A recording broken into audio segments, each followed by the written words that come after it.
Artificial intelligence has deeply penetrated our daily lives and made things easier to a certain degree, from making dinner reservations to searching for information. But what if AI starts to pick who gets laid off at your work? For more, we're joined by Dr. Michael Rawling, a senior lecturer at University of Technology, Sydney. Welcome to the program. Hello. Thank you for having me. Good morning. Thanks for joining us. Last month, Google was accused of using AI to decide which employees to fire. Let's first talk about the phenomenon itself. Why do you think some companies are using or considering adopting AI to decide who gets to stay and who gets laid off? Oh, yes, thank you for the question. Look, the overall context is that AI is being used to replace designed to replace professional workers. HR professionals are no different.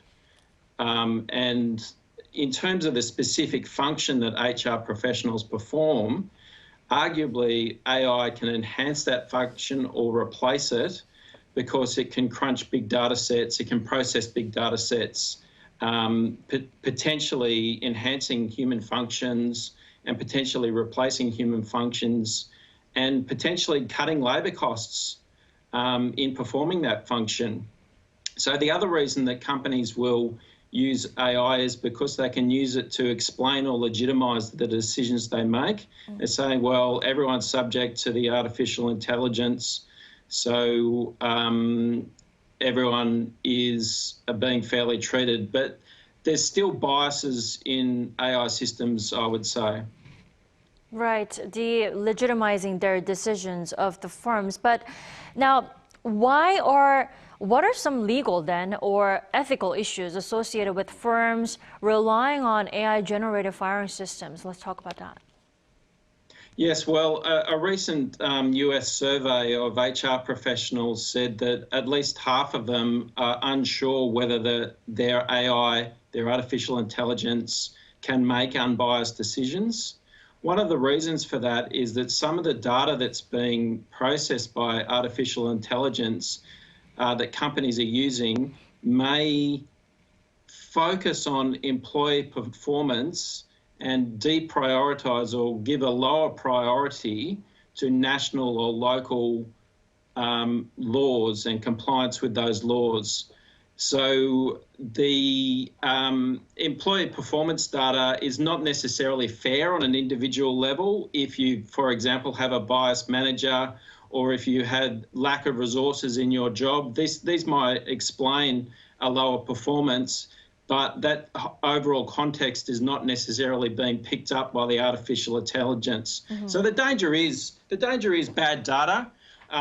Now, artificial intelligence can be improved, but the current danger is bad data, and we need to ensure that AI adequately incorporates compliance with national and local laws, mm-hmm. and that includes discrimination laws, which are there to ensure that there's no class, gender or race bias, and also laws in relation to consultation with workers and unions. These are the things that AI design needs to ensure is being incorporated. Right. And now that you've mentioned the recent data in the U.S., I have another data. According to a survey of around 300 HR managers in the States last month, 98% of them said they will use AI to make layoff decisions this year. Do you see this becoming a trend for hiring and also firing? What do you think? Oh, well, it's already embedded in hiring, and I can't see it going anyway but forward in terms of firing as well. I think once it's embedded, it's going to be difficult to reverse, and it's going to be part of the company's profitability to have these artificial intelligence systems in place.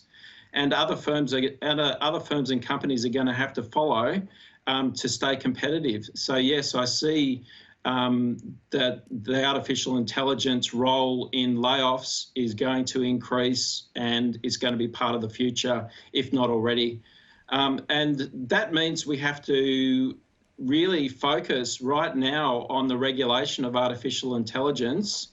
And I know that in the European Union, there's some measures that are being considered to really closely regulate the role of artificial intelligence. But don't forget, you can't use artificial intelligence to circumvent employment laws. Companies are still accountable for their decisions under employment laws that relate to discrimination of workers and that require consultation with workers. Right. It sounds like AI is the boss who gets to make the decisions on firing and hiring, but aren't humans the boss who gets to control? We are the creator of AI, right? That's right. So and look, these company decisions still involve, I would say, still involve humans. It's not like the gig economy where the artificial intelligence actually made the decision. The data is being crunched by AI, but I think humans are still making these decisions, and it's crucial in the design function, the design stage, that humans make sure that AI is designed appropriately. All right, Dr. Rawling, thank you so much for your insight this morning. Thank you very much for having me.